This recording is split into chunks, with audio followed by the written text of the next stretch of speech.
Well, hello, everyone. Welcome to another episode of Viall Files. I'm your host, Nick. We have Sug here. Oh, so excited to be Rochelle here per has usual. decided to take vacation. Rochelle, what a mystery that one is. So Rochelle Where is she? Not with us today. We don't know where Rochelle is. She didn't tell us. She's out of town. I didn't ask where she was, but she is on vacation. She landed somewhere. Somewhere. Mm-hmm. She didn't say where. Making sure that this ship is setting sail smoothly. So she's still with us spiritually and emotionally. But not here today. We'll have to press on without her. Yes, but are we ever going to miss that voice and those opinions? But and especially with our guests today, because I feel like these two would banter, but we're going to have to handle it. Well, our guest is here today because of Rochelle. Mm-hmm. Rochelle booked our lovely guest, Jackie Tohn, which I'm realizing now that I like just... She's right here. Do people like saying your full name? You know how sometimes like a full name is better than the... Jackie Tohn. Oh, Jackie Tohn. Jackie Tohn. Do you know Jackie Tohn? Hi, I'm Jackie Tohn. Some people have full names that are just fun to say. So you always... I didn't grow up with them, but a friend in Milwaukee, John Marshall. John Marshall. Great. Jackie Tohn. It was always John Marshall. You know, John Paul Jones. You know, names like that. John Paul Jones. Well, when you have three first names, Jones, sure, Paul, John. But some people have the full names that are just, you always want to say, I don't have one You of those. really don't. No. I really avoid saying your last name. I'll be honest. Yeah, Viall. Nick, see now, I want to say Viall, but that's not it. Yeah. And then I want to say Viall, but is that it? Ginger, when we had Ginger on, she changed her last name to Z. It's something like that. And the whole time I'm listening to her book, I'm like, it's a little harder when you're a guy because there's this idea of you're supposed to carry the family name, you know. And I'm proud to come from the family I came from, but is it a dick move to be like, listen, no one can say my name, and it's not, it doesn't ring. So maybe we adjust it. I'm so curious what you would choose. Probably just V. Nikki Tohn. Nikki Tohn. I mean, I am very jealous of my last name. I did. I gave him your last name. Listen, we don't know what's going to happen on this show, you know? How about we just start this little interview with Jackie? We were going to recap The Bachelor without Jackie because Jackie has not ever seen The Bachelor or The Bachelorette until this episode.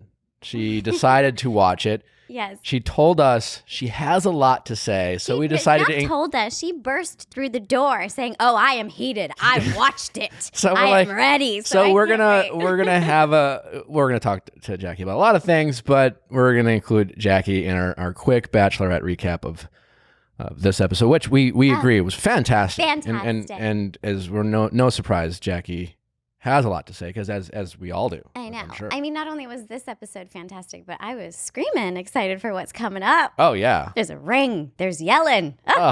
Very exciting. Luke P just keeps sounding worse. I know, but I there really was a moment during the episode. I just can't wait. Can we... Yes, I'll wait. All right. Well, let's get Jackie in here.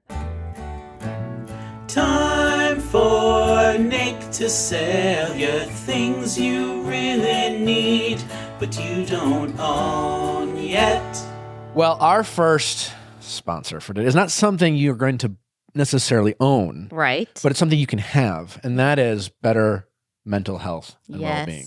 Better help, baby. This. We try to help the world through Viall Files, but when we don't do the job, operative word when, you can talk to a professional. Yeah. And have professional counseling. Nick's great. He's not a professional. I'm not a professional. No. I only pretend to be on a podcast. He's wearing his glasses. But I'm a fraud. And there's real people can help you with your real problems. Like depression, check. Stress, check. Anxiety, check. Relationships, check. Trauma, grief. I'm their best customer based on this list. Self-esteem, I'm pretty good there. The best thing is you can start communicating with someone in 24 hours. If you're not feeling good now, go ahead, download BetterHelp. You can text, chat, phone, and video with someone. Oh, I love that. And So start many ways feeling to better. access that. Anywhere That is so around great. the world. Yeah. If you're in Australia, New Zealand, Canada, Hello. Russia, I don't know. Paris. BetterHelp Paris. is here for you. Paris. So how do you get BetterHelp? Well, I'm glad you asked. Best of all, better health is truly affordable. It's an affordable option. Do they teach you how to talk? Viall listeners can get 10% off your first month discount with code Viall. So why not get started today? Yep. BetterHelp.com/Viall. BetterHelp.com/Viall. Simply fill out a questionnaire to help them assess your needs and get matched with a counselor you'll love. That's BetterHelp.com/Viall. BetterHelp.com/VIALL. BetterHelp. Rochelle, how are your Rothies doing? Oh, I've been getting compliments up the wazoo. Oh. And every time I do, I say, do you know they're made out of plastic bottles? People's minds are blown. That is truly mind-blowing. Where are they? I didn't wear them today. I've been wearing them so much. Well, to give that's them a because break. you have some tea. I think that there's a size. You need to order a bit of a size difference. Oh, than yeah. what- I do recommend ordering a half size up. Great. That's inside knowledge about this wonderful product. But I'm buying my second pair. They're yellow. Yes, yellow. And I'm getting the flats. Is yellow a statement color with shoes? Yes. For me. I believe so. Great. Well, how do you get your Rothies? Check out all the amazing styles available right now at rothys.com/Viall. Go to rothys.com. That's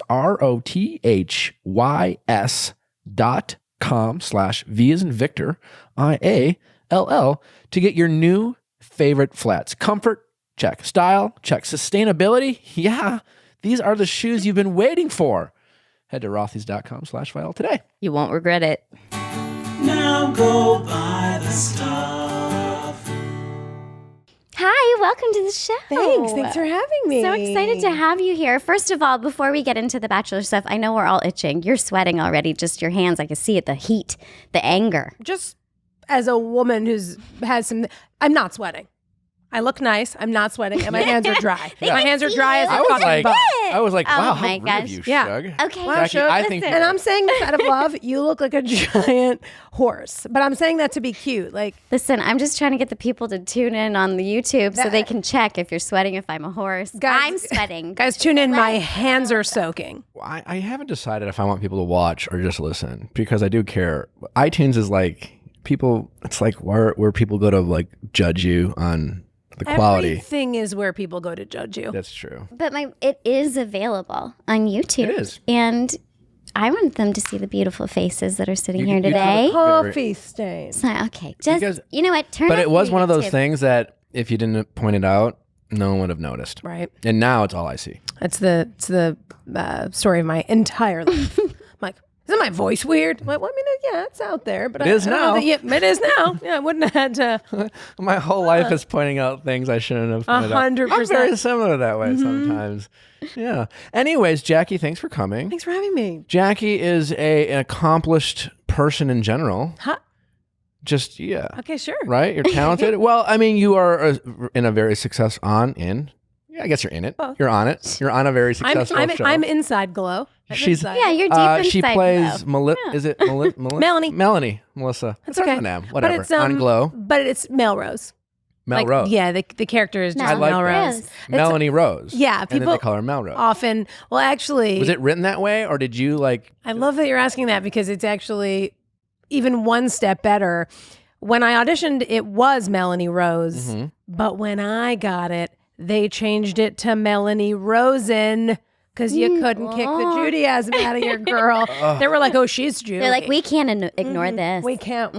There's gonna be a mezuzah on her hotel room door, and there is. And there's a Wow. scene where I hang it. You know, for real. Wow. They were like, I went in and I think initially she was like sort of more of a Paris Hilton party girl, like Melrose, and she's just trying to fuck and do coke and have a good time, obviously covering up for all of the Yeah. insecurities and how terrible she feels about herself. And then they changed it to Melanie Rosen. And then you came in the And then room you're with your like, "Oh, magic. fuck They're like, that." oh, this girl will do anything. And this is a Rosen. And you truly, your character, you do a lot of stuff. I do. You do a lot of The enema. stuff. The enema thing. Enema. I know. The enema thing. And season 3 coming out August 9th on Netflix. It's so exciting. I just watched the first 6. They send them to, hiya kapaya. Oh, please, can you give us any No. tidbits? Nothing? can't? Well, can't say only a thing? that we're in Vegas. Oh, well. Yeah, we're in Okay. Vegas. So Well. season 1 was like getting this ragtag group of misfits together. Season 2 was the making of the show, the series, the first season, and season 3. In season 2, they get canceled, and then in season 3, they do a live show in Vegas. And it's sort of what happens to this group of crazy women when they have to do the same thing over and over In the city of sin, too. in the city. And Ooh, that sounds exciting. it's really cool. I don't write it so I just think it's one of the best written shows on television, and I just can't believe I'm It's on doing it. very well, and the reviews are spectacular, and people are talking about it, which has got to be exciting for you. It's crazy. For those of you who don't know, Jackie, she was once on American Idol, I know you two with your reality show background. which I Great. have an affinity for, in the sense that how long, like I'm out here, I've done some acting, I'm hustling, I'm trying to, but you've made that transition from now. American Idol is a little different because you come in with a talent as opposed to The Bachelor, where it's like, these are people who are talentless and they're trying, but Objectively attractive humans trying to do a thing. Yeah. try to do it. But you come in with an actual talent of singing, but yet, But you're right. I mean, it's a reality different TV talent. to transition to a working actor on a hit show, you are an inspiration to me. Hey, thanks. But I want to know, is this something that do you look back on your kind of career and with a sense of pride, being like, a lot of people have tried to do what I'm doing with very little success. I mean, Well, there I have been have a some trick- people in American Idol but like, it's But not I should easy. stop you because the trick up my sleeve is I've been acting since I was 9. So There you go. this isn't Opposite. like, it is the actual opposite. I did American Idol as a departure from what was already a 20-year acting career. So you're trying to get out.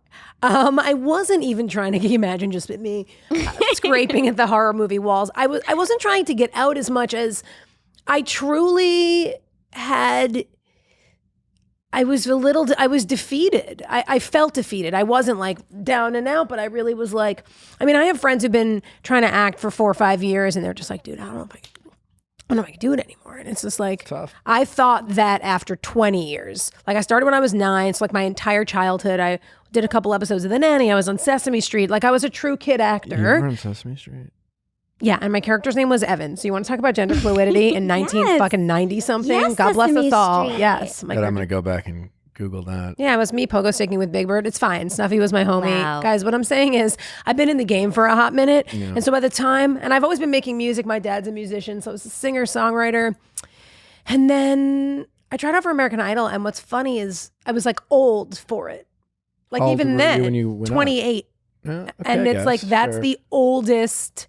Like now I'm watching the show and I'm watching this season late. And these kids that are 16 years old, Yeah, are phenomenal. prodigies, all of them. And they're all 16. And it's like the internet has made it so learning is so accessible without, official lessons. And just, it's crazy. Like, and they're beautiful because little kids know how to do their makeup now. Oh, the tutorials. These little kids aren't little kids. And so when I did the show, I was like in the last, I think, of last you year, do? you were able to do good. I got in the top 24, but it was like a weird season because, top 36, but then they sent 24 people home in 1 week. Wow. So we made, it was the only season they ever did that. Yeah, that's wild. And so like the odds that you were gonna, and I was primed to, I don't know if you can relate to this, but when I was on the show, you have this feeling from the producers and the vibe, and everybody's like, Paula Abdul like went on Leno, and they're like, who's your favorite contestant? She's like, I can't say, but I love Jackie Tohn.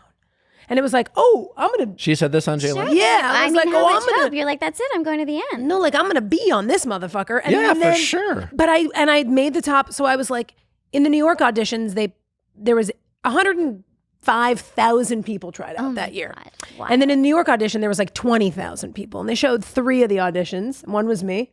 Then in Hollywood Week, they showed every single one of my rounds. And then I made it to the top 36. I was in like the obviously making it group with like Adam Lambert and people in that. Adam like, Lambert was on your season? yeah.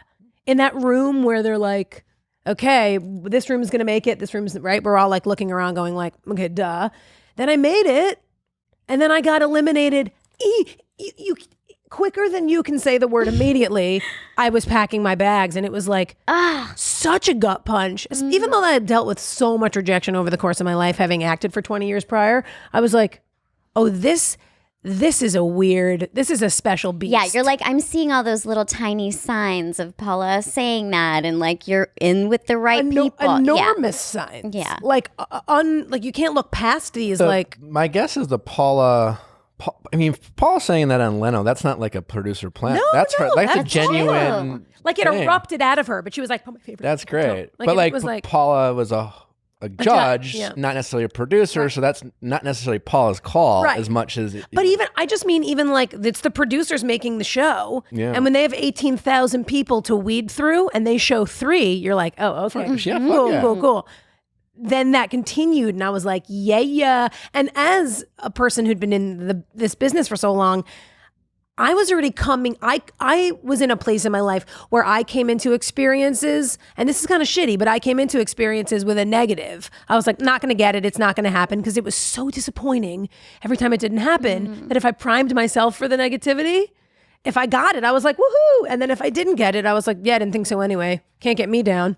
Are you glad though, protecting looking yourself. back, kind of like, oh, everything? I don't believe everything happens for a reason, but like only being top 36, and now that you have you're like, I don't think it would, but if you gone farther, your career could have gone very differently. True. Like you may not be on Glow right now. 100%. Because you're not necessarily you're not trying to beat down the American Idol. Like a lot of people don't probably know that about you, right? Yeah, Like, I totally agree. And also, I've been a stand-up for a long time, and it's always really weird, like when a host will be like, from Glow and American Idol, and then people are like, well, what's this about to be? So it's like, sure. it's not like, I agree with you that to the level I got on the show, it's not a credit that helps me in any way. I mean, It's cool. I'm like, I'm proud of it. I'm not like, no, I'm happy to talk about it. And it was an awesome experience. But it almost is distracting for people. I experienced that from The Bachelor. It's like, yeah, people love to talk about it. Sure. It's certainly a conversation starter, but like I have to like, all right, let's. Yeah. Can we like? What do you want to know? Okay, Let's get this out of the way. How much of it is produced? How much of it is can fake? I like? And it can be, again, I've always said, for me especially, it's given me incredible access. It hasn't given me any credibility. The credibility has been something that I've had to try to work on and earn around here. But it has given me access, and access is a big part of the game. So it's just kind of navigating. I feel that Glow is the access. For me, like that was how Why? Was there something that happened during the audition, like that the access came up? No. Like I think he's saying, from what I understood, that like just access to do cool things and do cool press and go cool places and talk to rad people. Like having this is access. your access. Like it wasn't like Idol that's making people be like, oh, that girl. It's like, oh, she's on Glow and that's a rad show. Maybe we see what she has to say. Or even stand up definitely more than, I mean, certainly at this point, Idol was 100 years ago. So it's. How long have you been doing stand up? Well, I started when I was a teenager. I did stand up in New York, like at the Cellar and Caroline's in Gotham. In the 90s, but I was a teenager, but I wasn't like pounding the pavement. I'm not painting this picture that I was like. You were performing at the Cellar as a teenager? Well, it was like these curated things. It wasn't like I would show up at the Cellar and like Louis would be there and be like, "What's up, motherfucker?" Like I was a child. Still cool. I was like, 14, but then that led to like I would do a stand-up showcase like at Nickelodeon, and then that led to a development deal, and Nickelodeon like made me a pilot. Oh my God. And then I did a similar thing. Like I did my stand-up set somewhere in New York, and people from Warner Brothers came, and that got me a development deal with Nell Scoville, who created Sabrina the Teenage Witch, all these things. Anyway, so I was this sort of really edgy, very out of control teenager who needed to put their energy somewhere. And that was where I put it. And then moved out to LA and did more shtick and stand up and stuff, and another deal. I kept like getting into development deals. That was a thing. It's funny because I've been in some development deals myself, and that feels so close. And so when those ones fall apart, oh honey, I know it's true. And then by 29, when you're or 28, you're auditioning for American Idol, and like hearing about all of that success, and you kind of being like, I'm just not gonna make it as an actor. I've had 6 development deals, which is so amazing. But then you're like, you know what, fuck it. I just can't. It's looking back at a weird thing of like, nobody had the amount of not spotlight, but like industry, like interest, support. Like it was like, oh, whoa, this kid is gonna like this kid stand up. This is like an edgy. This kid's gonna like do a thing, and it over and over and over and over didn't happen. And it was like, it's fascinating because like when someone has no opportunities, that is devastating. Yeah. Right? How awful. But when you have opportunities and they go down the drain every time, completely out of your control. I mean, I don't think one is worse than the other. I mean, maybe not having them. You don't think one's worse than the other? I don't know. I mean, like look at Corey Feldman, for example. Like he had all this opportunity, but then like when it's ripped out from under you and then everyone's like, you're bad, no one cares now. It's like that devastation might be less healthy for the human psyche than the person who like really wanted to do it but like couldn't get opportunities. That could be true. I mean, but that's I would say that's two different arguments in terms of how it affects someone, but it's all perspective, right? Because I mean, getting close to... objectively having the opportunities is better. Right? Because you're absolutely right. Because if of course. Yes, but like emotionally, it can be detrimental. Someone who has something taken from them who doesn't... they've tasted the forbidden fruit, so to speak, and now you get it ripped from you, and now you know what you lost. You don't even taste it. You're like, you make it. It's here. And then it's right there. It's even taste They it. serve the food. You don't taste it. They serve the food. And it's funny. TV used to this is a weird like comment, and I don't know why it reminded me of this, but like TV when I was a child used to bother me because like at sitcoms they would never eat food, like on The Bachelor sometimes, and they'd always like these delicious dishes, and always right before they would dig in they would just leave food there, and I'm watching it and be like, oh, it looks why so is it good. even there? Yeah. And now TV they're eating and talking, but it's like I totally get that, but I think I just meant psychologically. I didn't mean like objectively having opportunity is better than not. That is like not an argument I would even attempt to make. But you bring up an interesting point though, because I think a lot of people out there have that thought, and even though objectively, yes, we all agree that having the opportunity is there, a lot of people end up quitting or get discouraged and don't follow through. Everyone I know. Because it's so hard, because it is for that reason, it's so hard to get so close, and it can be truly, it can just really... Well, it's crushing. It can crush you. I think it's heartbreaking. It's like it feels like you're being broken up with in such a very big dynamic way. Whereas if you don't have the date, you never get broken up. No, it literally is like that, because like for all the people who get cheated on or dumped or broken up with, and you're like, and they swear off men and women because it's just so... You've put your heart in it. It's so defeating. Yeah. But you gotta... I mean, I'm curious, what made you... I mean, I can sit there and say all the things I think people should do to like... Listen, it's all about what are the takeaways? What did you learn from it? What did you... Like, if you can just get back out there, what is did you meet someone? What are some things that you did that make you not totally give up? Couple things. The answers are twofold. One, I just definitely think there's a piece of a persistent person's brain that's a little broken and a little kooky. Like it's definitely not the average route. It's definitely not the average route to take to be rejected. Real number thousands of times and go like, I'm gonna try again. Like it's actually... Are you competitive?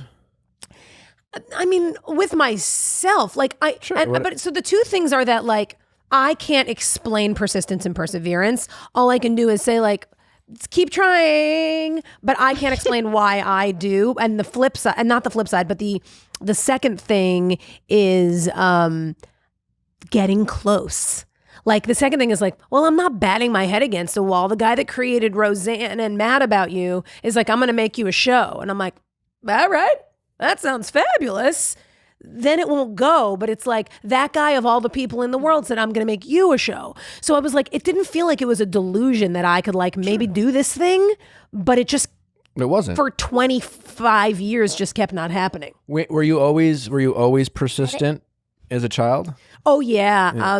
And my acting as a child, that was all me. Like I just like begged my parents, and it wasn't like my parents were like, okay, let's make this child an actor. It was just something I always wanted to do. I have never not wanted to be a TV star. I have never not wanted to walk down the stairs in The Nanny and just be the nanny. I've never just been like, oh, I don't want, like I look at Bette Midler and Sarah even, and I'm just like, that is just like, that's you. That is the goal forever. I love that so much. That's really inspiring. Unwaveringly, since I'm a baby. Wow. Were you, you're also just kind of persistent, like with everything, I'm guessing, in life. I mean, I must be, but I don't know what else there is to be persistent. It could just be like, I mean, I ask these questions because it sounds familiar to my personality. Sure. In the way my mom, like, ever since she could remember, my parents were just like no matter what, it was just like I had in my brain, there's always like, there's got to be a way we can figure this out. Mm-hmm. Kind of like, even it was like, can I go to Johnny's and do something? My parents like, no, blah, blah, blah, you're whatever. And I'm like, well, listen, let's figure this out. Let's not make rash decisions, Mom and Dad. Can we go down? We can talk about this over a bowl of Lucky Charms, Ma? Have a seat. I was literally always, Dad, you stand. Always like that, and I would just literally keep asking, right. And I would wear them down. Sure. Yeah. And I just kind of always had that mentality. And as I've gotten older, obviously there's a self-awareness of like, yeah, you should probably like chill out. But there's always this kind of mentality of like, listen, I can, this is possible, hard, but possible. And I just got to figure out, it's like a game of like, connect the dots, or like you just, and for me, I do take pride in that because you get discouraged, and I've always chosen to go after things that are challenging, and a lot of people don't have success. I was in sales before I ever got into this, which is literally makes like sense. Convincing people to get the thing. I mean, you want them to get. A good day when I got into sales, a good day was not making a sale, and it wasn't making a meeting. It was getting one person not to hang up on you out of 100. It was like one person be like, yeah, I mean, I guess we could meet. Really? Win. That was a win, right? But that kind of mentality of like measuring, like it was kind of measuring how to measure success. You would measure it very differently. So kind of like you wouldn't measure it by booking the show, it was getting a call back. When getting you're an starting, agent. Yeah. When you're starting, getting a call back is like, oh my God, I'm going to get to meet this casting director again. This is huge. And then, as you garner more success, it's much different. It's like, oh, can I meet a director? What am I going to do after Glow? And what are, you're planning a really different life.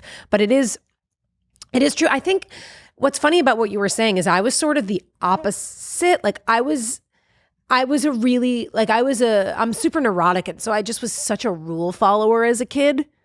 And like, I wouldn't. Same. Oh, really? Dare made sense to me. 100%. When I was in Dare. What is Dare? Oh, the drug. Yeah, I'm Canadian, so I forget some of these things. Oh, sure. The Dare program. We're like the same age. So like when Dare was like, from what I understand, like the first year of Dare, I was introduced to my class in 5th grade. I remember this. And Officer Hunter came in and had the briefcase with all the drugs in it. Yeah, he had the signs of, and he was, kids don't do drugs, and they would show the face of the kid turning green, and I'm just sitting there and be like, yeah, of course, I would never, I will never do this. And literally in like the 7th grade, when my friends decided to like try beer and smoke a little weed, I'm thinking, guys, don't you remember what they said in Dare? Like, so you're funny. gonna turn. No, guys, This is madness. As a grown up, did you turn into a bit of a drug doer or not really? I will dabble. Like, I mean, I've never been a big drinker. I don't do many drugs, but I appreciate, marijuana from time to time. It's a more chill. I don't like to drink. Yeah, but I've never been big into it. But I'm just laughing because in Canada we didn't have Dare. We had Smokey the Bear who came and taught us about like wilderness protection. We oh, you do? Smokey the Bear. Oh, great. Did you have the elephant Only safety you can elephant? prevent forest fires. Yeah, he's great. Did you have the safety elephant? no, No, that sounds terrible. we had Dare. Yeah, we didn't have somebody come in and teach us about drugs. So I like it. Safety elephant is so funny. Oh, he's very great. You have to be safe first. And then, I feel like they just encourage smoking weed forever in Canada. Just get out there, dude. Do some weed. Do your thing. But as the rule follower, I'm curious what you. Yeah.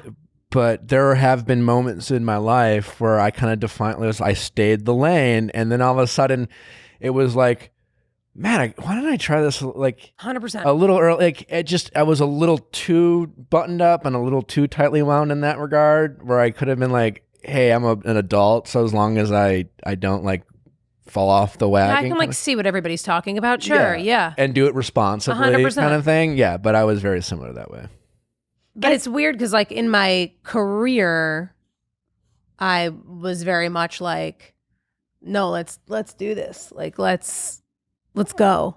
Where with other things in my life, I think I thought of it because you were like, well, were you that way in all aspects of your life? And I think I'm very much one way in my persistence and belief in myself in my career.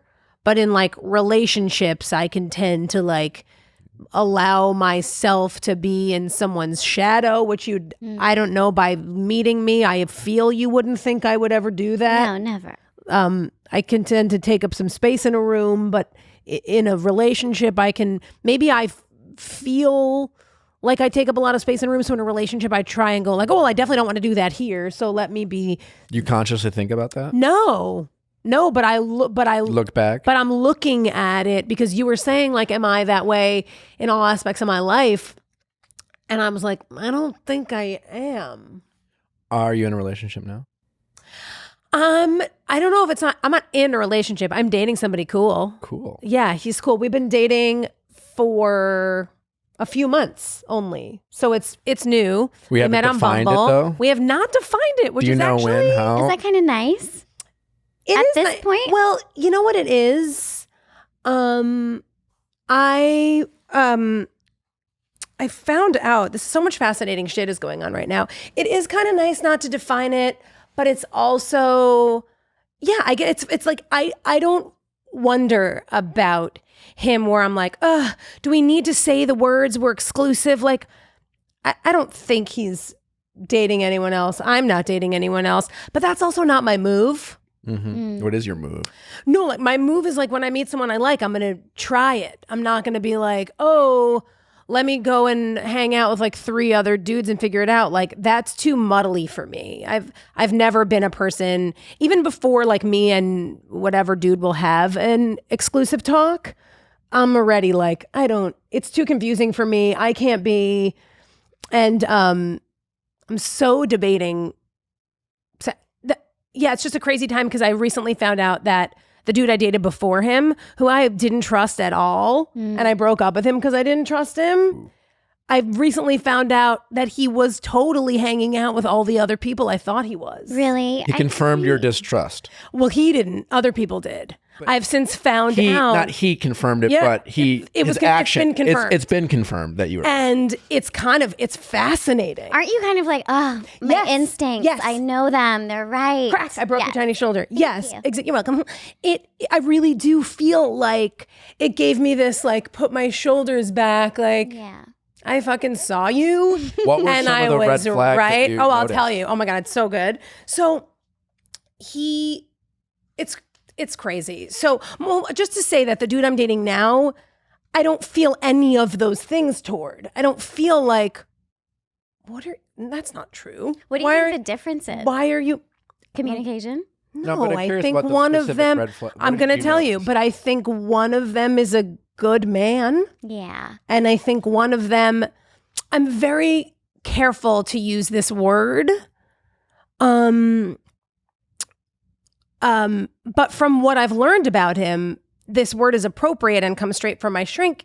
Sounds like a psychopath. Oof. Yeah, that word is Like, floating around lately. but the stuff is crazy. Yikes. It's crazy. And he was never my boyfriend, and we dated for a few months, and I got out because I was like, hey, look, I don't know what if this is me and what if this is you, but I can't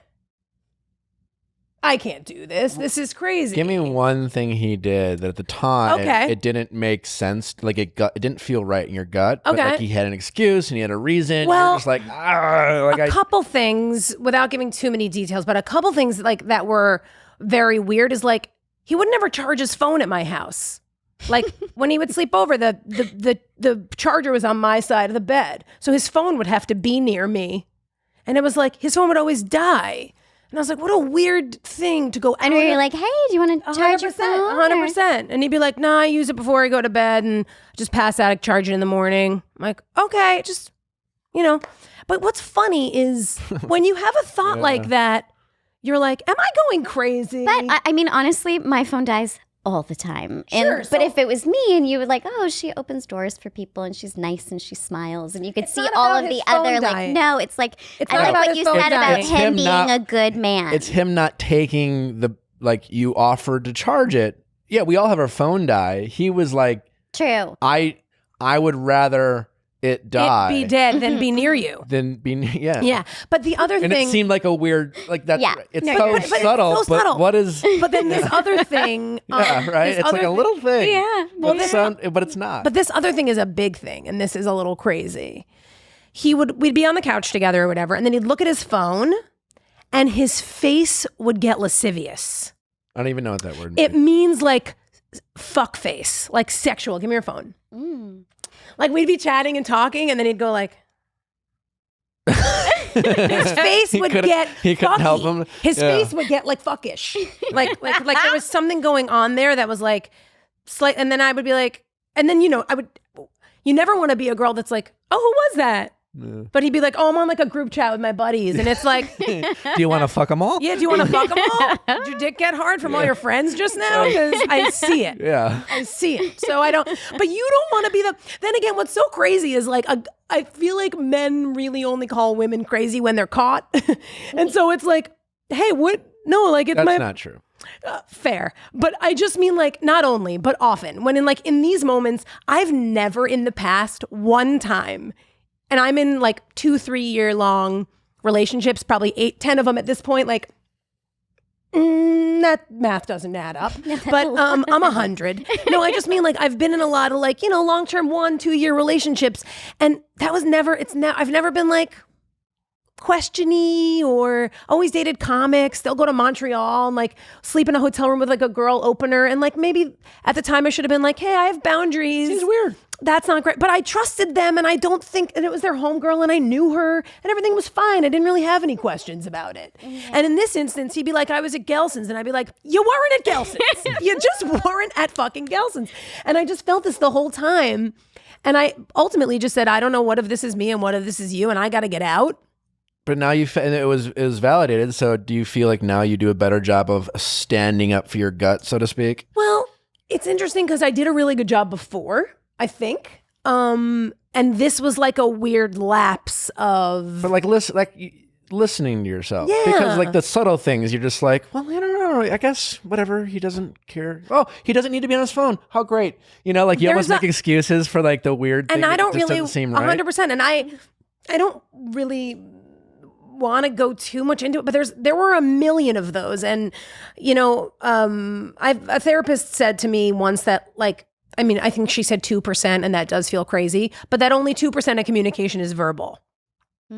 And it's true. It's like, I just see you. You feel a situation. When you walk in, you instantly feel a certain way. No one has to say anything. A person either makes you feel safe or they don't make you feel safe. I mean, it's pretty simple. And I think, not that anyone's asking for advice, but if you don't feel safe in a thing and you don't know if it's you or the other person, it's not even relevant.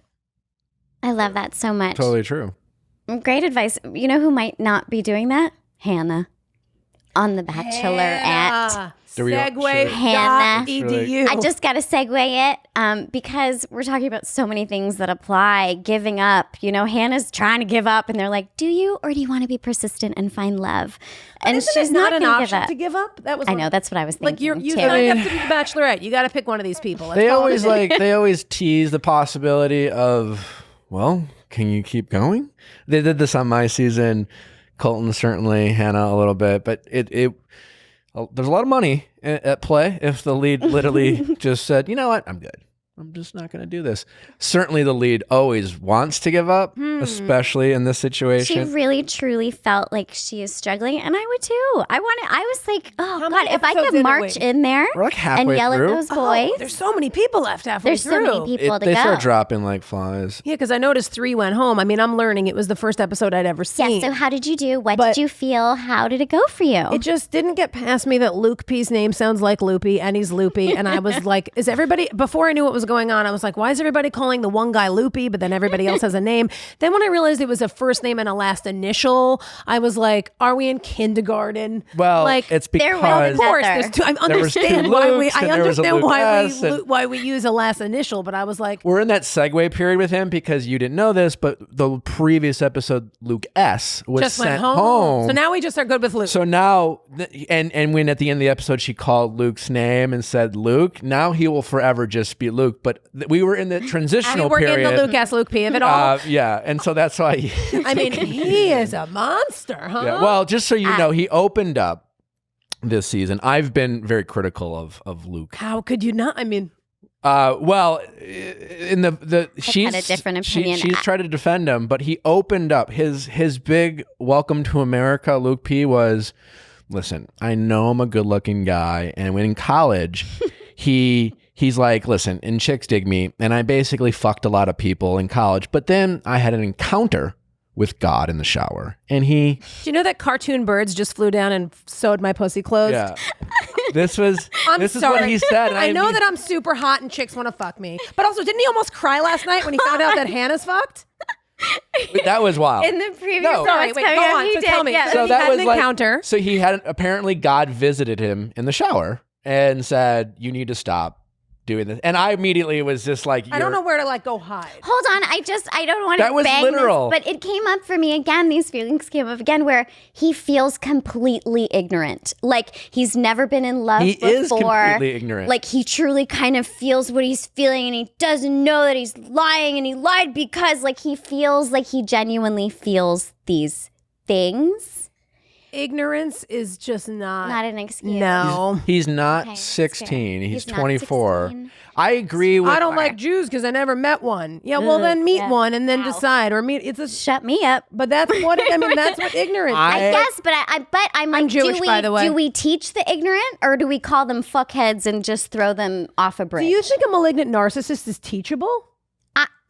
Yes. No, actually, psychologically, they're not. For a malignant narcissist Is to he be. a malignant narcissist? I do watched you one think? episode. I He think- is yeah, obviously a malignant yeah, narcissist. But for one, what do you mean by malignant? But I'm also just going to agree. They only see their point of view. They are incapable of empathy, seeing your point of view. And when it looks like they're being empathetic, they're doing it for themselves. So when he's like, Hannah, please, that is for him. That when is he for comes his back ego. and he says, I know this. It sounds like he's admitting something. Yeah. Yes, it's not because he doesn't really believe he did anything wrong. To me, when I'm watching that, when he came back and tried to get Hannah to keep him around, I didn't believe that he believed that he did something wrong. I believe that he knew he was supposed to say that in that moment, to just say, you're right, I'm sorry. He doesn't even know what he's apologizing for when he apologizes. And a narcissist only apologizes when they're cornered or when they're caught. So they'll say, no. And he's literally about to go home. And then you open the door and they're fucking someone else and they go, but you said we weren't exclusive and I wasn't sleeping with her. It just looked like it. I was just rubbing my dick and it on doesn't her. mean anything. Like they just come up with a right turn to take. And there's no helping this. Well, there's here's why no it's not curing fixable this. according to therapy. It's not that it's not fixable, but in order to even get through to a malignant narcissist, I'm trying to think who said this. John Comment. Anyway, therapy, medical professional. It's like 3 sessions of therapy a week for like 15 years. Like it's a crazy number because you can't get in. Are you born You like can't that? get them to see themselves. Is that nature or nurture? That I don't know. I mean, I'm not a doctor, but I've learned enough about it because of relationships, actually. But who I dated some really, I can yes, pick them, me guys. too. I can Clearly, pick 'em. I'm like, no, he's fine underneath. Right. Yeah. Like, can't we teach him? Oh, that is really funny. Yeah. Well, I mean, that's a lot. I mean, Hannah's literally going through this. We had her on a couple weeks ago, and she kind of owned up to the fact that I think she's not the only one. We all believe that we can change people and fix people, and we see the good in people. Right. And we feel good about ourselves because, like, he said nice things. And I believe in you, and I'm a good person for believing it. We all do this, but some of these people, we could debate all day long whether like Luke has a chance. I would agree with you a little bit more than Sug in the sense that is it possible he can change? Sure, but I don't. This is not like an overnight experience. And maybe I agree that this being on The Bachelorette and being ridiculed by America maybe will humble him and might be the start. Probably not. No. Fueling the fire. The wronger everyone thinks he is, the righter he gets, right? The more of a victim he is, the more no one understands me. I'm totally misunderstood. Everybody hates me, and now he's this victim. Yeah, so it's really I just something about the whole thing.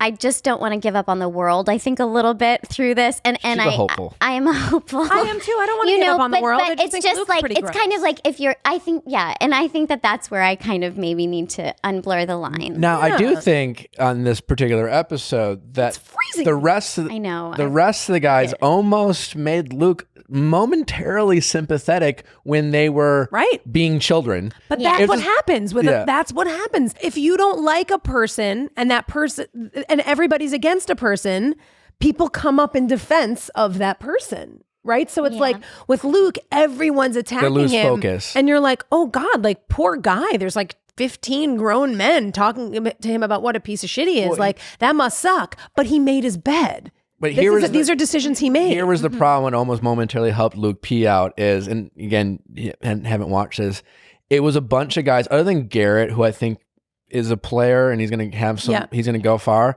The rest of the guys mouthing off were a bunch of guys, one of them went home, were a bunch of nobodies who were like just mouthing. It happens every year. It's just a bunch of guys who have no connection with the lead, no connection with Hannah. They're part of the in group, right? You know? They're like chill. And like, I kind of hated, there was that moment where the two guys like hugged each other. They're like, well, what'd you say about it? I'm like, these waspy motherfuckers. But I was also thinking, like, it's so funny that they're all sitting there acting like friends. And I wondered what this was like for you, though I'm sure you've answered this before. We're like, you're all going to go home. And it's all like, it's all going to be about one of you. But then again, I guess on Idol, everyone was like, oh, you guys were really friends. You really cried when someone went home. And it was like, actually, those are the only people you have in your life for that amount of time. So you do become friends. The reality is there's only a handful of people, less than 5, and usually like 3 to 2, who have a sincere connection with the lead. And everyone else is like biding their time. Oh, You know, like there's I thought only you were going to say with each other, like people that you'd even want to sit next to in a room and talk to. Most of the guys there they've formed real bonds with each other because they've spent all this time with each other. And half of these guys have spent very little to no time with Hannah. They barely know the girl. And the dudes are all in the shit together. They sense that they don't have a connection there, and they're just like waiting to get sent home, honestly. So like when something like this comes up, they're like getting into it because they have nothing invested. And some of these other guys who have like something, like they're just kind of like staying out of it because it's like, and so it was kind of annoying. I think Hannah was awesome. She really killed it for her to come up. I think it's very difficult in her situation the way she just kind of like told all the, I mean, Hannah's young. She's mature for her age. How old is she? She's only 24.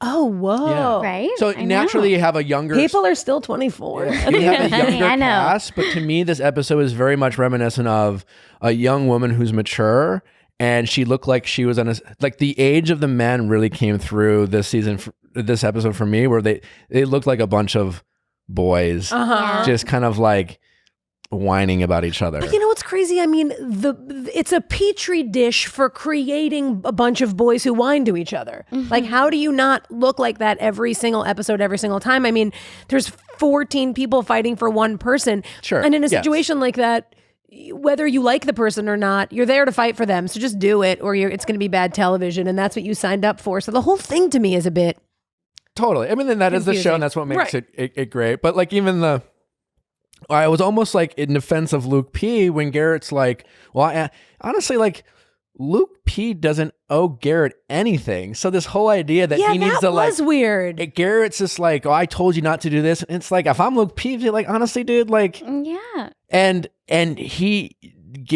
Hannah was left having to defend Luke P because all the other guys were worrying about all the wrong. And the way she said it was so great. Just like, I loved how she was like, stay in your lane, focus on me. She said it's so. She was really great this episode. She was good. My friend always really says, good. "Stay in your lane. Stay in your lane." She was very, but just the way she owned it and owned the room and told these guys to like, I thought it was. Well, what really I also great. thought was interesting is that when she came to the cocktail party at first, she said exactly how she wanted them to behave that night. She said, "Hello, tonight we're going to get deep. I want you to tell me about you and for me to tell you about me." And then Garrett takes the first date and he's like, "But first, let's talk about Luke P." It's like the women will often tell you what they want. And if you just listen and provide, like how far, like if Pete came in there and was like, "How are you?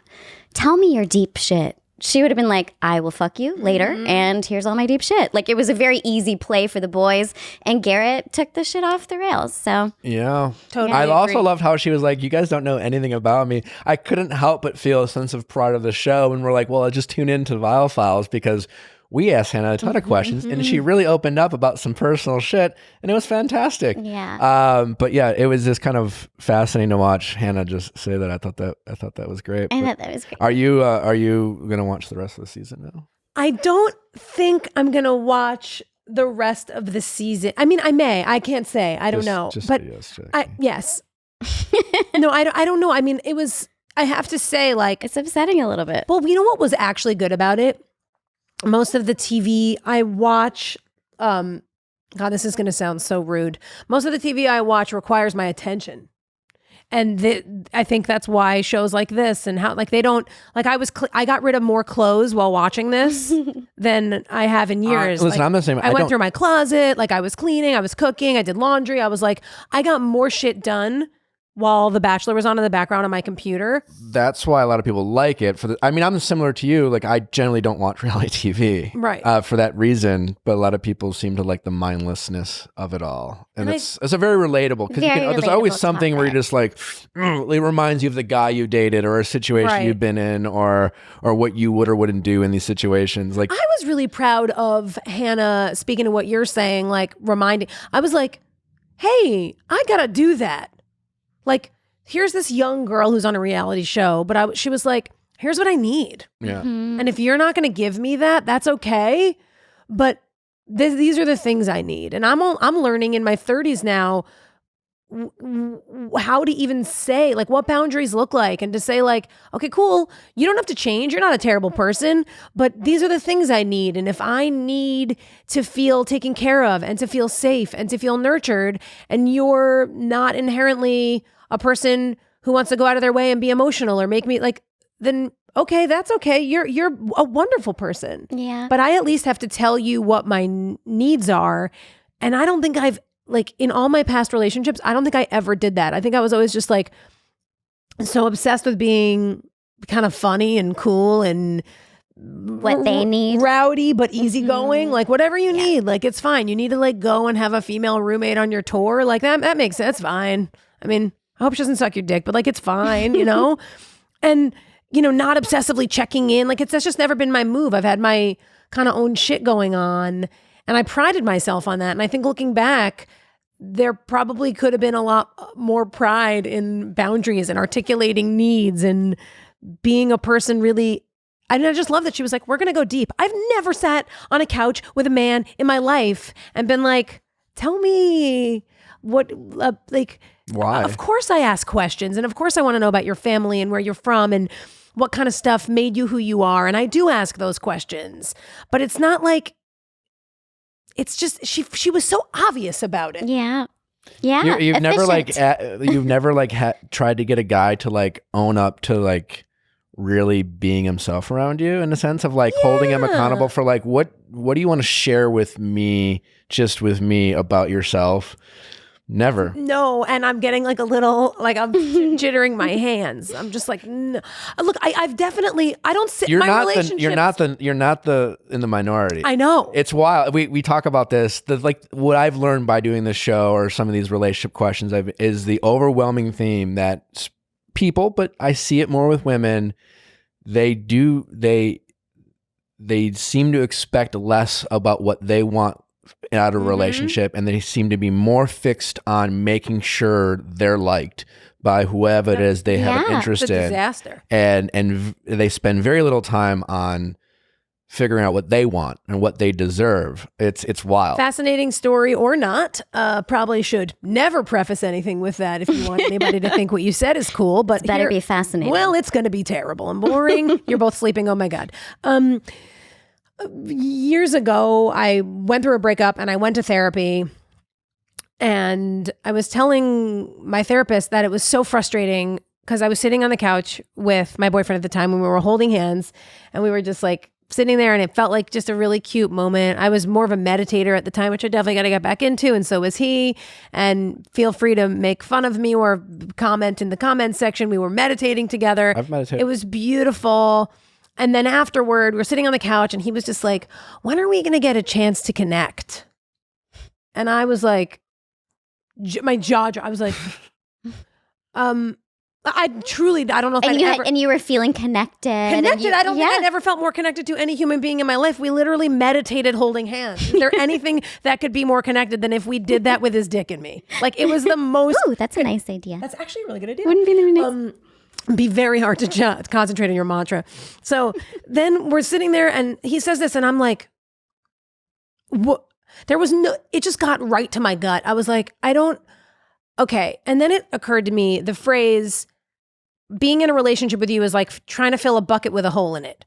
Like, if this is how connected we are and you don't feel connected, there is no universe where this can work. I'm like putting in you're on wildly different pages at that point. I'm pouring love into this thing, and it's leaking out of a hole. Do you think he meant it? Or do you think he thought it was a cool thing to say?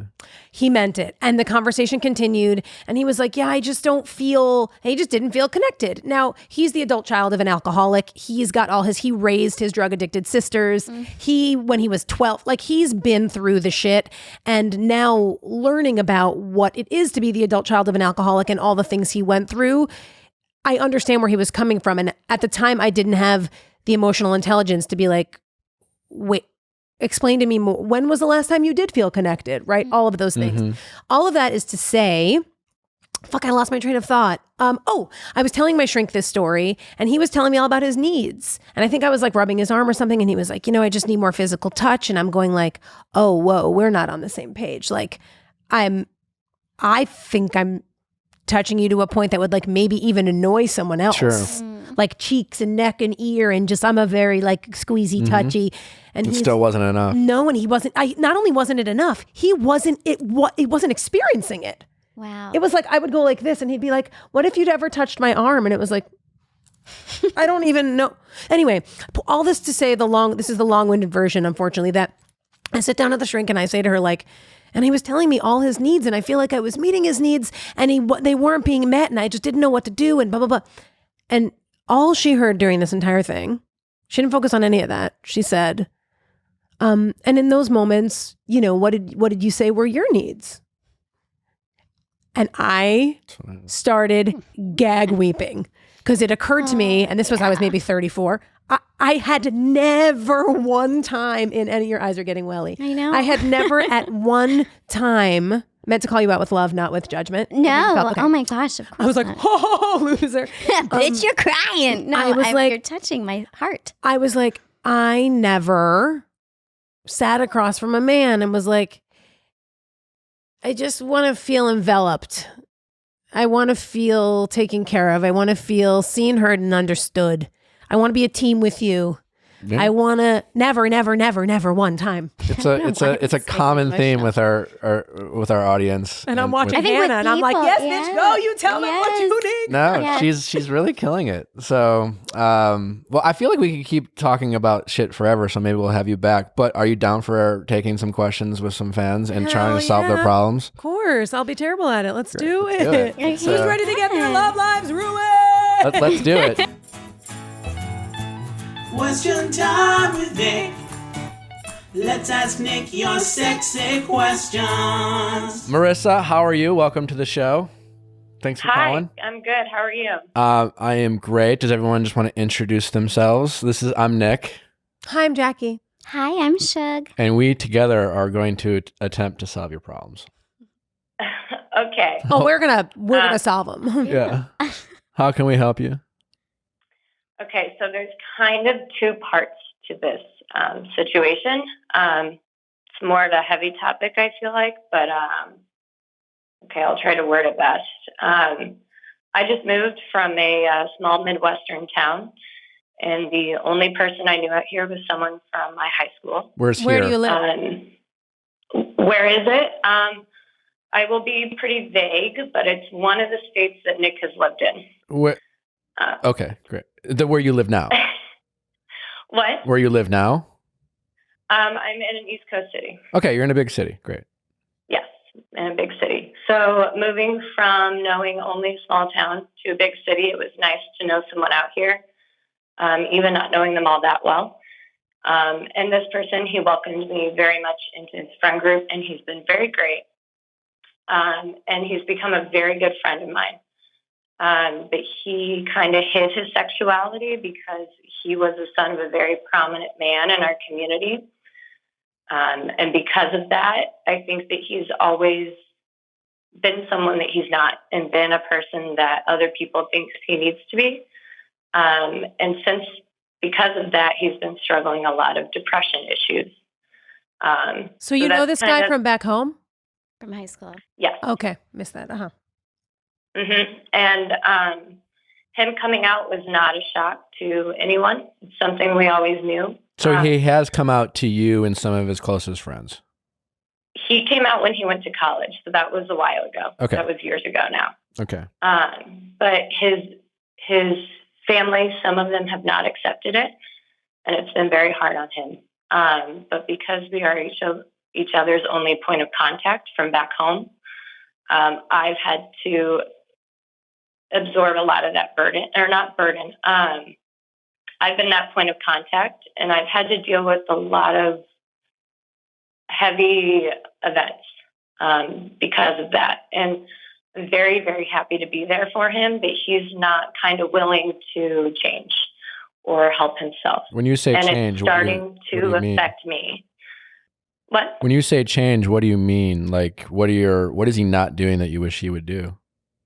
There's some alcohol issues Okay. that are what bring up the depression. And when that depression hits, it gets pretty serious. Do you think he's an alcoholic? Yes, I believe so. He knows he is, but he has not. Oh, he knows he is. That's an important Yeah. distinction. Okay. Yeah, so he has not attempted to make those changes. He's thought about it. How old is he? Mid-20s. Mm-hmm. Yeah. So that's kind of issue number one, and then eventually that'll lead into number two. Well, but should we? maybe that's it. Well, I just want to hear the whole thing. Oh, because- okay. Yeah. Okay. I mean, if there's another issue, let's just get it all and then we'll try to dissect it. Right. So I am more than happy to help him. He's been so great to me, and I want to be there for him, but it's becoming a weekly problem of kind of checking in on him, having family members, friends check in on him through me. A lot of scary moments, and it's starting to take a toll on me personally. And that's a hard thing to say and admit, because you want to be there for that person. But the second part to it is he's also kind of hidden behind the sexuality, and it's come to a point where he believes that he can say things and it's okay for him to say things because of his sexuality. Like what? That maybe. I just don't know what you mean. Sorry, I'm not trying to put you on the spot.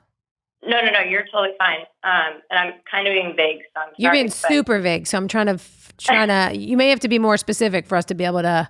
Yeah, like help is he you. saying he's gonna just because remember this is anonymous, so this is a good place for you to get this out. So is he, is it to the point where he's saying he's gonna kill himself? Is he drinking too much at that point? Does he, Yes. So that's hard for you, I imagine. Part of issue number one. Yeah. And I bet that puts a lot of weight on your shoulders.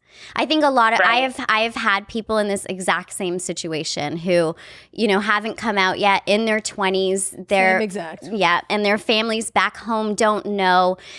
Myself and maybe some other people that are in the circle do know. You're watching them wreathe on the ground, maybe drunk on drugs, whatever it is, so depressed that they're ready to kill themselves, and you're the one that's taking that weight on your shoulders. And there's no way I imagine that you can fathom being like, yo, I can't handle this much. I can't handle this much of your pain right now.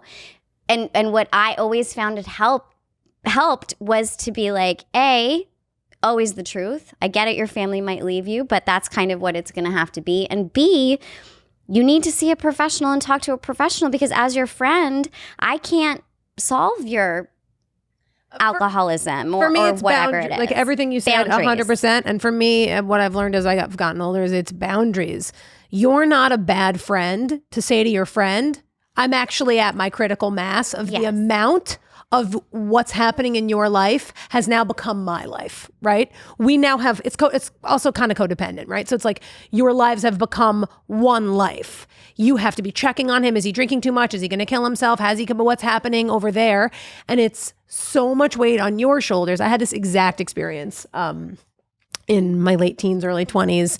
I had a best friend who was gay, but she was more than an alcoholic and a drug addict. She was a sex addict, and she was sleeping with men, and she was gay, but she didn't know and she wouldn't admit it. And then she came out, and it sounds like it's different from your friend, because she came out and her family was sort of like, yeah, duh. Mm-hmm. And it's such an important time in their lives. And I'll say that because coming out as gay is truly one of the bravest things that you can do. So a lot of people that are in that situation are struggling so much. And I think as, the supportive community, it's a wonderful gift to be the ones that they do turn to help them through it. But it can be a heavy bag. And it's an interesting time because we are so much more tolerant of homosexuality in 2019 than we ever were. But there are still millions of kids who can't come out to their parents because they'll be disowned. So there's this weird, like 20 years ago, it would have been like, yeah, of course you can't come out to your parents. Now there's this like, yeah, just come out. Everybody comes out. There's gays on TV. There's drag shows. And it's like, this still can't happen for me and my family. And I think, as a hetero person, I'll never understand the weight of that. But I think as a separate issue, this is sort of taking over your life. Yes, and we're here to help you. There's a difference between being there for your friend and it taking over your life. And I think it's okay. And it doesn't make you a shitty friend to create a boundary. In fact, it might help your friend if you create a boundary and you say like, hey, I'm at a point.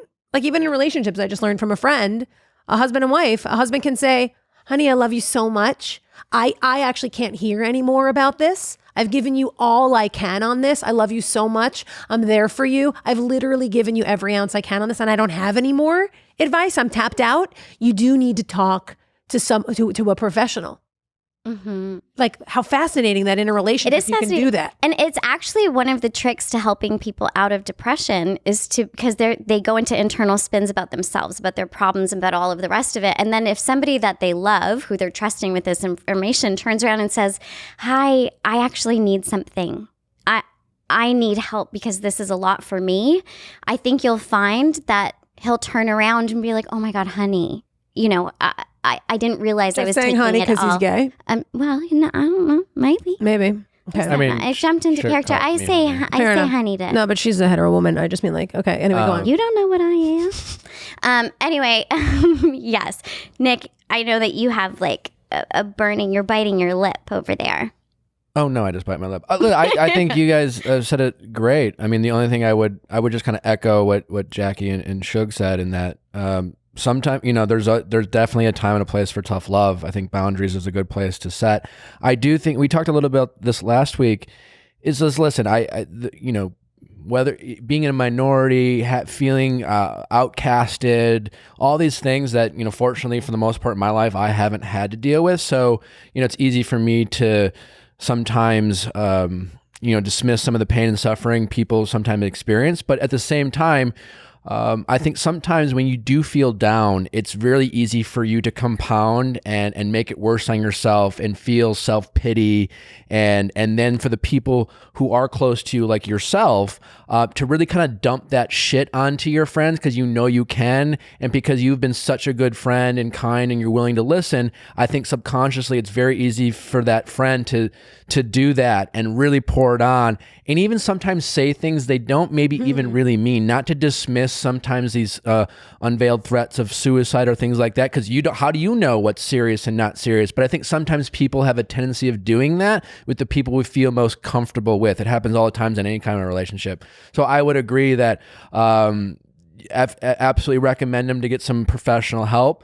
And if it gets to the point, again, don't, like, just echoing what Jackie and Sug said, set those boundaries and don't be afraid to just say, listen, I love you and I will always be there for you, but enough's enough. And I have to, like, you got to stop this, or you're going to put, like, almost say, fine, if this is the situation you're laying out for me, then I have to start taking more, like, severe actions. And really, like, I don't know what that means, but, you know, listening to you cry and make threats, I'm gonna have to do something about the things you're saying to me and make them kind of be like, oh, well, I'm just, you know, I don't know. But, like, you can't just this like circle. Okay, I'm calling the police. Yeah, exactly. The circle of, like, you have to take it out of your hands. What we think we're all saying, I'm so sorry. You have to take it off your shoulders. This is hugely weighing on you, and this person's entire life has become your problem, and that's different from friendship. Yeah, I think we feel often like, well, now I'm not being there for my friend, I'm letting him down. What if he does do something terrible? I mean, Jesus Christ, you know, he's told you he might, and now that's on you, and you could have done more to stop it. The truth is, sounds like you're doing everything you can. You're being there for him incredibly, and it's time for someone else to help him. And he needs to want to help himself. He needs to, his well-being is, it's on him the most, and other people like yourself can be there, but he needs to want to help himself. Yeah. And he needs to, you know, and again, all you can do is encourage him to see the right people and be there as a friend, but you're not his therapist, and you're not going to save him, you know, and you can't get him to want to change things in his life. So I think you need to, like, almost sometimes stop enabling them, even though you're not necessarily trying to. You are indirectly doing that. Well, that's what boundaries are. Yeah. When you go, like, I'm telling you, and I'm only repeating this because it shocked me. My best friends who are married, the most incredible couple I've ever seen in my life. And one time I was at their house and she was bitching about something, or he was bitching about something, and she just said, I love you so much. I've done everything I can for you regarding this one thing. I'll always be there for you. I'll never judge you. I'll hear everything you ever have to say. I can know it's now out of my power and control to continue to help you. I don't have anything left to help you with. I love you. I'm here for you. I can't help you with this anymore. Yeah, and it's I think that's literally, I would say, I would go back and listen to this episode and say exactly that. I would add one thing onto it. Which would be to not dismiss the severity of what he's going through and say, sure. I see how big this is, and I understand what, you know, pain you must be in, and that's why your next step has got to be to help yourself and see a professional. And, you know, I only would add one thing too. We're writing you a full script. I would only add one thing too, is that if, and I know you were being vague, but if he is, when he's making these kind of veiled threats about himself and dumping this stuff on you, I don't think it's wrong for you to express to him what he's doing to himself and saying to you makes you feel. Like, I think you as a friend, need to let him know, like, hey, listen, fine, I know you're suffering, but like, again, go get help, and I will go with you. But like, you dumping this on me, like, I know I'm not make this about me, but like, you have to, if do you love me? Ask him if he loves you as a friend, and ask if he cares about you, because you're breaking down watching him destroy himself. And I think it's okay for him to let them know that, because right now he's pouring it on a little bit, and he's feeling a little, he's in a negative feedback loop of and he kind of needs to get smacked across the face, whether it's physically or metaphorically, but he needs a kick in the ass. Just to be shaken out of. Right. I mean, I think a lot of the time, I know I get depressed and I do need to be shaken out of the darkness. Like it's, but people jumping in with me and rubbing my back for 4 days, in my experience anyway, that's not. Yeah, there's not a lot of result there. And it's a severe problem. Yeah. He needs to see someone, and he needs to get help. Uh-huh. It's pretty much that straightforward. All right. Well, we have to get going. I hope this was helpful. Good luck. I know it's really tough, and you're obviously a great friend who loves your friend very much. And so be strong, but sometimes strength requires you to push back a little bit, and just let him know you love him. And that's all you can really do, that you're there for him, but he needs to step up too. Boundaries. Right. Thank you. All right. Take care. Best of luck. What's your name? Nori. Hi, Nori. I'm Nick. Hi. I'm Jackie. Hi, Shug's here too. Hi. Hi. Hi. How can we help you, Nori? Well, so last night kind of changed the turn of events with the question I had for you guys, but What was the question? Still kind of. Okay, so I've been dating this guy for 3 years, on and off, but mainly on for the most part. And I had moved to Los Angeles to be with him, and we lived together for about a year. And then I moved out and got my own place. And long story short, we're back together, and things are looking pretty good with us, but there's still like some substantial issues that need to be sorted out with like him not opening up and like I guess like being more emotional and letting me express my emotions. And I'm having an issue with that, and I'm trying to get us to like get to a place where we can move back in together and like rebuild this relationship. Mm-hmm. So I'm trying to figure out, like, I know you can't change someone, but is there like I'm only laughing because I'm good. So it's resonating. Go on. so like, is there like a way to, I don't want to like give someone a deadline or like force them into a situation. Let me try to. Can I ask you a question? I already understand the question. Yeah. But yeah. Can I ask you a question? Yeah. What do you think, or because just in your question, you've kind of articulated things that you're hoping for and you're trying to and you're prioritizing. What would you say he's doing and to prioritize your relationship with him? Do you feel like he is prioritizing it? What do you think? What are the things you think he's doing to go out of his way to make this relationship work? Well, I think like over the last year, I've seen like I'm 31 and he's 28. Nope. And I think this is like such like a growing time in both of our lives, like emotionally and like finding ourselves and like really trying to find that comfortable point with who we are as people. Mm-hmm. And I've watched him really acknowledge issues and start to grow and understand me a little bit better. But I feel like there's still a wall that he's hitting where I don't know if it's him being a little childish or that's just who he is as a person. What do you mean by the not gonna wall? open up to that. What like wall is he hitting? Like he'll start to open up, and like he is my best friend. We're super comfortable with each other. We can tell each other everything, but there's still like this weird, or like where I'm like talk about the future, where he kind of just like shuts down. Okay. And we did everything backwards. Like we moved in together after 3 months, which is insane. And living together was fine, but we had some outside issues, which is why I moved out in the first place.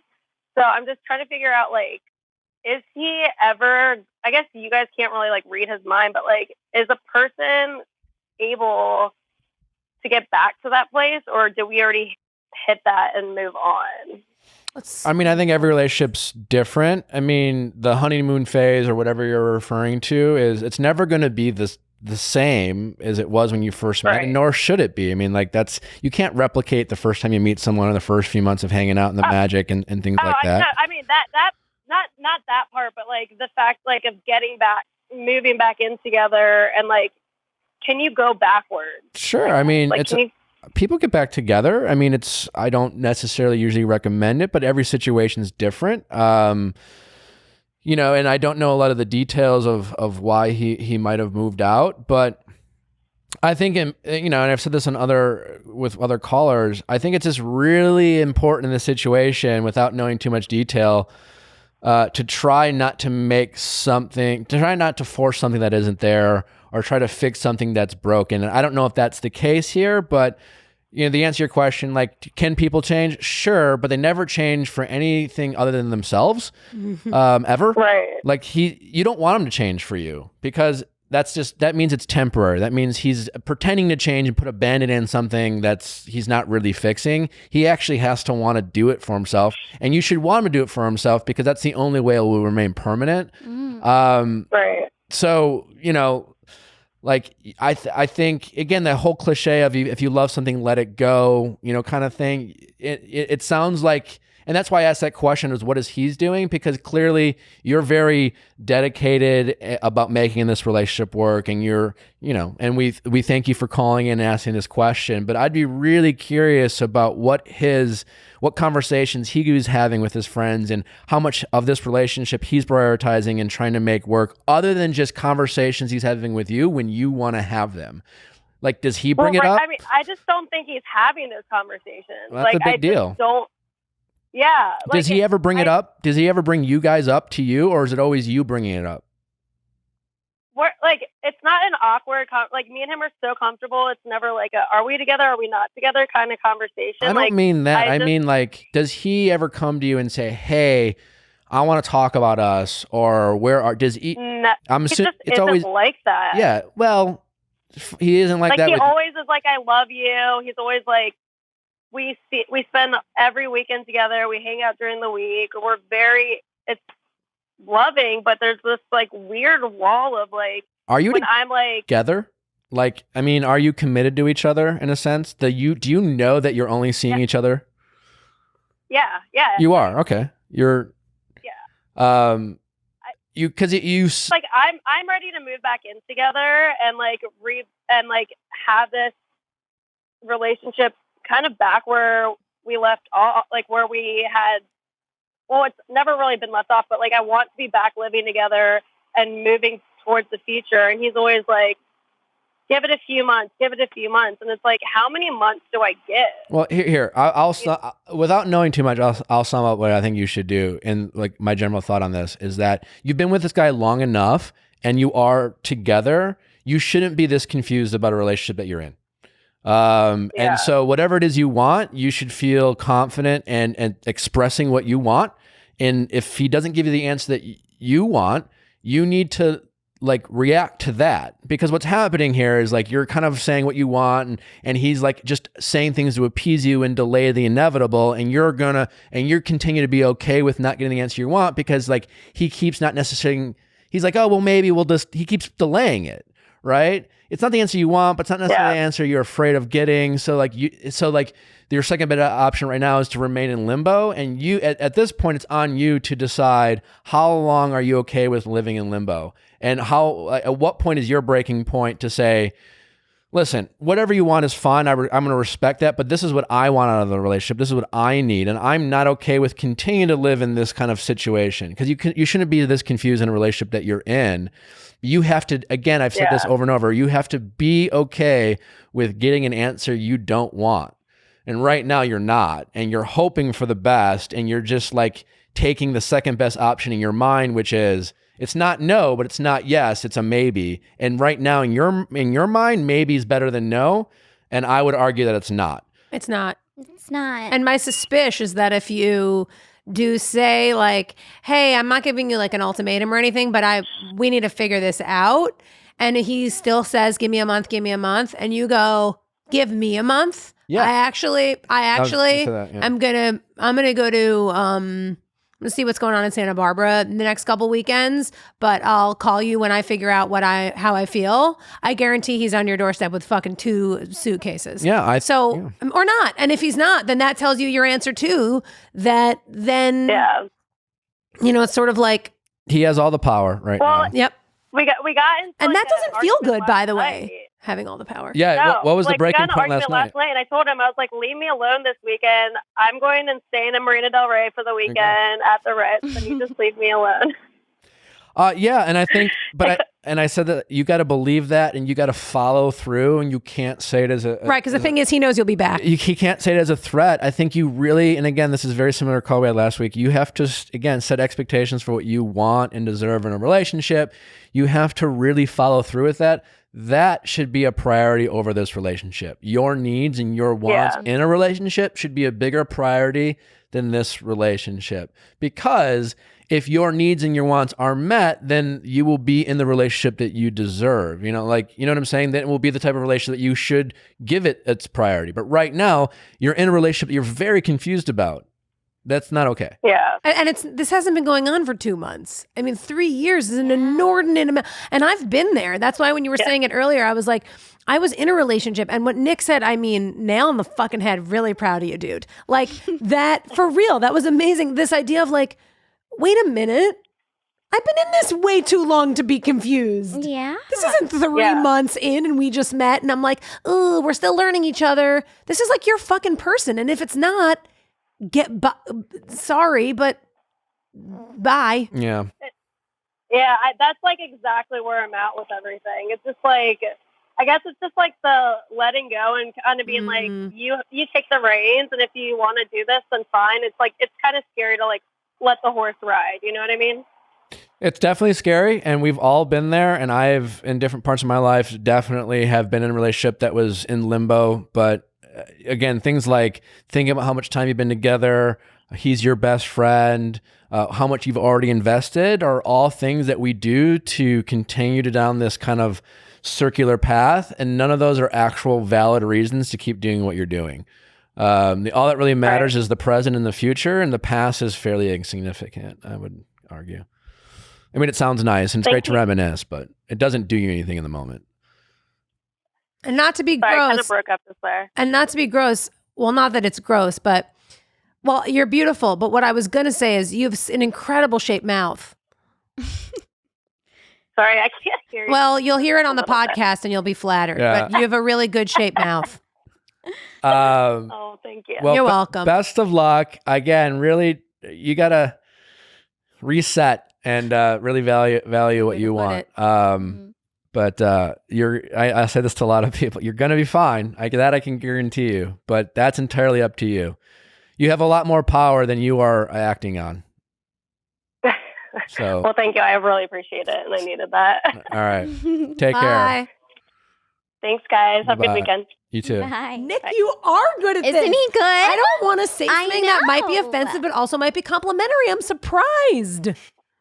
Not like that you It's okay. couldn't be, but I just think like I'm here for it. I know. I'm telling you, it blows me away. The gems, and because he's blunt and straightforward and very clear. He's really helping people. I'm really proud of you guys. People, they're calling for advice, but they're like, oh, I don't really want to air it, and I don't really want 100%. to throw this person under the bus, and I got to be super vague. And it's like, hey, if you need help, not that we're professionals, but if you need help and you're calling in, you need to be like, here's what he said, here's what he's doing, here's how I feel. And it's very hard for people to say those things. But again, that's just another example of them not really taking the full 100% of what they need. Like, you take the step to call into the show, lay it out there, let us, air it so that and they're we can all try to still help. defending the people they're helping. Isn't it fascinating?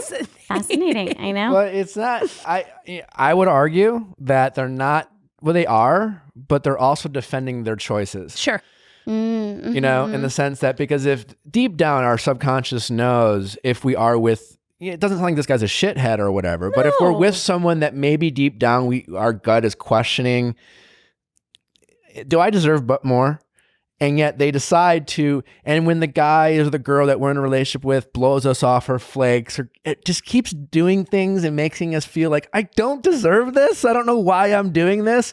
We know that we're choosing to keep doing this. And I often think that when we all do this, we are also defending our choices. We're defending our choice to stay in a relationship that, how many times have people say like, all my friends hate him, or my friend know I deserve better, and blah, blah, blah. Right. And that's a theme with people. We've all been there. And so there's a part of it as defending our choices because we know that we are putting up with things that we don't want to do. And you also might think like, oh, I'm wrong here because he's fine. Like he's saying he wants to stay for a little bit longer, and so I'm just gonna wait. Like I think that you also there is a part you're having trouble saying what you need or standing up for yourself because you're like, am I wrong? I also just think with am women, I asking too we're much? raised to wonder if it's like it's just harder to climb, and even in a relationship, it's like. I think we're primed. I mean, this is like, look, I mean, the 1950s weren't a long time ago, and it was weird for a woman to have a job. Like, it was like kind of gross. And a woman who like wanted things for herself was looked at as like masculine and bad and gross and unmarriable. And that's not a long time ago. No. So that's what we're sort of as women in relationships fighting against. Like when we want things or need things, it's like, well, shouldn't I just be like making kids and being a house? Like that's all weirdly still in there. That's not a long time ago. Yeah, 100%. It happens. Although it does happen with guys too. I mean, like I've been in it. I know growing up, I had a couple guy friends who, were dating this girl, and this girl was like super hot, and they were just so into him, but they never they just kept getting toyed along, right. And so I think women in the dating world seem to, with callers, allow that to happen more often than men, but sometimes it'll flip, and it's always a power dynamic. There's like in any relationship, almost rarely is power equal. Like that's great if you can get there, but especially in the early stages of dating, someone has a little bit more power. What do you mean by power in a relationship? Sorry to dissect this. But early on in a relationship, go for it. Early on in a relationship, there's someone is a little bit more confident, whether it's the reality or just their own delusion of where they stand in the relationship, and the other person has a little bit less power. And their choices, and that can change drastically in a day. Sometimes power constantly shifts early in a relationship. When like you realize, like in your 20s, it's got the upper hand. This isn't new it's the upper hand. So it's like, the guy's like, doesn't call you for a day. So you go out with your guy friends that night, and you're not really doing it on purpose, but you're going out with your guy friends, and then he's like, oh shit. She has a life where she's going out with her people, and all you want to do is hang out with them, and they seem to be okay with not hanging out with you, even though you're pretty sure they like you. But it's just even that little thing, or like if there's an age difference, right? Maybe it's a slightly older guy with a girl, and at first he might have the power because he's just like, well, he can be like a little condescending, even accidentally, because I've been there or whatever. Right. And then all of a sudden, but they start dating, right? And fast forward a year, and he's like ready to settle down, and he's just like, she's like, I'm 25. And she's like, whoa, buddy. And that power then all of a sudden changes where she's like, well, I don't know if I want that. Meanwhile, she spent 6 months just trying to rein him in, and then so that happens all the time. It's also, there's a little bit of like love addiction, love avoidance stuff in there. Like I was in a relationship in my early 20s where there is no other way to describe it than to say I was obsessed with this dude. He was a musician and he was on the road. And I just loved him so much. I didn't even know what to do with myself. And looking back, I think it was love, but it was more like just, oh my God. And he's on the stage and he's mine. It just was the whole thing. And I was a kid and I loved him so much. And then he would always sort of like be doing his own thing. And then I would go like, okay, he's not calling. He said he's coming into town on a Friday. He'd call me on Sunday and be like, I'm leaving tomorrow. And I'm like, well, you were here for 3 days. Like, I'm your girl. What's crazy? I was always feeling small and shitty. And then finally I just said, I won't do this. I can't do this anymore. And the second I turned around, he was at my back. Oh yeah. But he and I both were love addicted, love avoidant. And it's like a combo. I need to learn more about it, but me and my therapy, but I'm learning about it in therapy right now, that when you're super into somebody, it could be like, whoa, dude, take it easy. And then the second you're like, okay, dude, I'm out then. They're like, wait, come back. It's yeah, and it's 100% one way and 100% the other way. right. Yeah. And there's obviously that middle ground, but none of it is really, you're never really settled and comfortable until you're in the thing and nobody's doing that. And you can just come home and enjoy each other. It comes down to respect, because even in a power shift sometimes, again, like with Nori, I mean, I don't want to say he doesn't respect her consciously, but he doesn't respect her subconsciously, in a sense that we do that a lot. And I think in a healthy relationship, even though power can be somewhat adjusting, that if two people truly respect each other's time and value, that will be on the same page. But so much in relationships, it's hard to admit the person doesn't respect you, because it makes you feel small.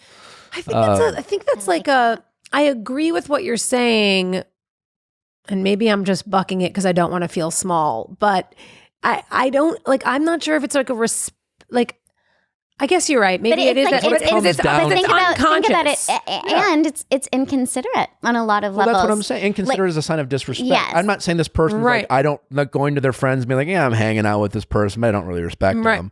But like, your actions, more often actions speak louder than words type of thing. Like, if you respected me, you wouldn't do this. If you truly subconsciously or consciously know that I will be there waiting, you know that you can like convince me, or like in this Machiavellian way, like manipulate, make me feel like, again, how often in relationships does a person who has the power and control will somehow do a really great job of always making it seem like it's the other person's fault? Oh yeah. That happens all the time.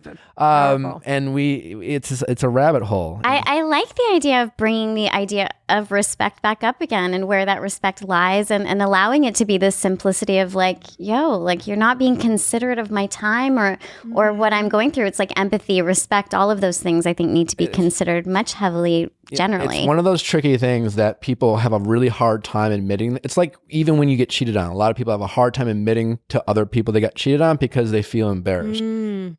Yet, coincidentally, the people who do have the ability to admit that feel empowered by saying, well, this is not my fault. And they feel stronger when they can admit it to people. Just like it's easier, like when you get over the hump of like admitting saying to your partner, you don't respect me. And they're like, no, you don't. And that's fine. But I realize now that you don't respect me. And when someone's able to admit that, not only to themselves, but their partner, they feel immediately empowered and stronger. And yet it's so hard for people to get there, because they fear that if they do say that, they like start judging themselves. It's this weird dynamic that I would encourage everyone to just try to look in the mirror. Fucking scientists up in here. We are good at this. Listen to this. But what's happening? We're magical wizards. But I think to what you're saying, Nick, like, standing in your power, and it's such like, I get real eye rolly with these like Facebook terms now. That's I stand in your power. I've never heard of that. But the more I think about it, I try to imagine myself lately as like this woman who's like, you could be emotional and you could still be vulnerable without like coming from an emotional place all the time. Yeah. Like, and as a perfect example, she's just emotional, she's freaking out, but also like, fuck you guys, step up. It's great. And being a powerful woman person, like this like imagery of just like standing with a sword in the ground and just like saying the thing you need. And it's not frantic, and it's not frenetic, and it's not crazy, and it's not like, well, all these guys are here and I don't know. It's just like, hey, no, not okay, not what I'll stand for, not what I'm here for, not what I need.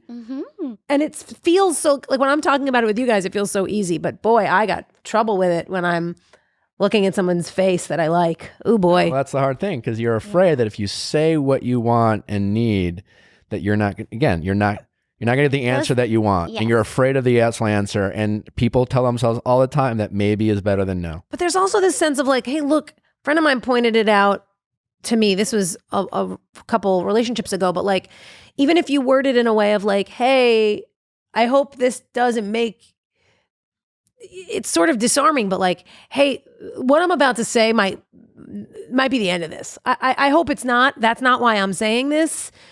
But here are the things I need, and if those aren't things that you're comfortable giving, then we're at an impasse. And that's actually almost so that simple. respectful too to say that to the other person, because then you're giving them the They tools. immediately like you more. Well, When but you, you're like- also giving them the It's tools boundaries. to know how to love you. You right? can't do this to me anymore is hot. Uh-huh. No, it is. You're giving them the tools to know how to love you. And then if they don't, so that's all you can do, right? Is go like, here's what I need. And if a person doesn't meet those needs, they're not a bad person. That's just who you are. And you need to honor that. And if Nori needs this guy to show up for her more than he is, he might be rad and he might be her best friend and he might be all those things.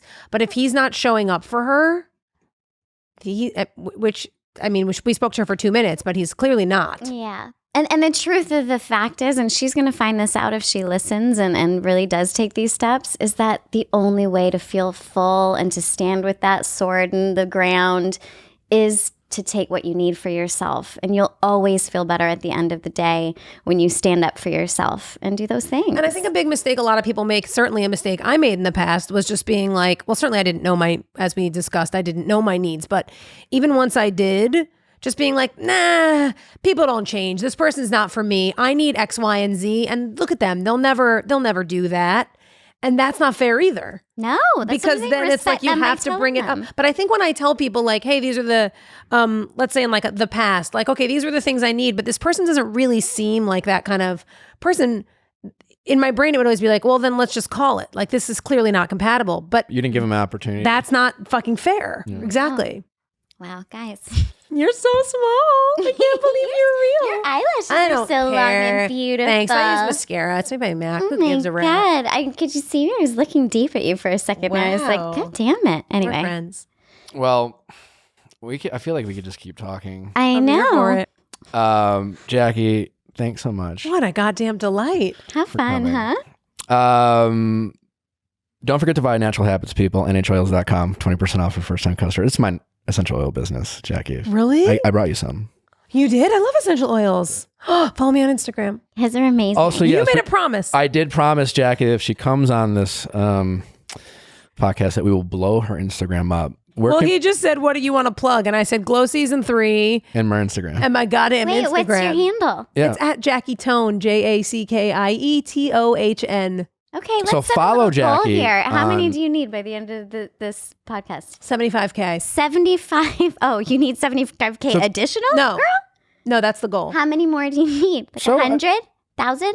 So we just we need need 100 20,000 people who listen Yeah, to this there it podcast to follow Jackie. That seems like a simple Yeah. ask. It does not seem like a tough ask. I feel Okay, like great. I feel And like there's it's real possible. shenanigans And involved.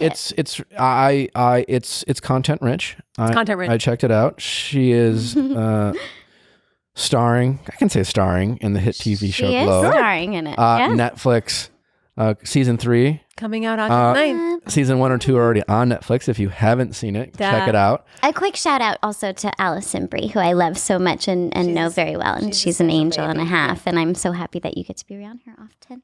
I do. Well, love bring her on. so much. Bring her back. She's fabulous. But thank you so much. This has been fun. Thanks for having me. A lot of great conversations. If you guys enjoy this, obviously rate us on iTunes 5 stars and comment if you want. Only if you have something nice to say about us, because we just honestly stopped listening to the negative. My only comment that I'm going to leave in the comment section is that I'm terrified about how honest I was today. Isn't that lovely? Oh, Christ. Congratulations. How- were This you- is a big step Were forward. you that? I know. I mean, you were great. Nick's like, bro, to be honest, I checked out every time you talked. So I don't even know you if were I'm you were great, but I didn't feel like Oh, good. Great. you were like saying anything like offensive or. No, I don't think honesty necessarily is offensive, but in my own life, I think too, as like a comic, I'm just like, I know, it's feel- very we hard, can be it's real scary. bit heavy, but today I was think really that- I like, feel let's talk privileged about that it. you were willing to open up. Why? I think I'm it's learning. wonderful. I'm You're learning. doing great. That was honestly so beautiful, so well said, and like I was saying earlier, just so emotionally awake and aware, and what a gift it is to everybody listening.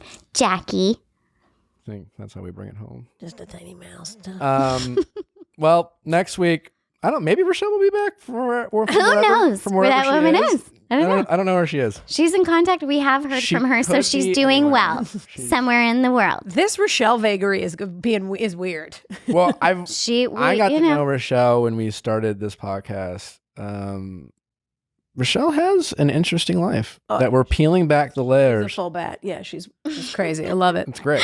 I'm just getting to know her, and I'm in love already. Yeah. All right. Well, thanks for listening, guys. Don't forget to follow Jackie on Instagram. This is all that really matters. This was the whole point of the podcast. I love a desperate plea. It makes it look good. No. Just say please. Please.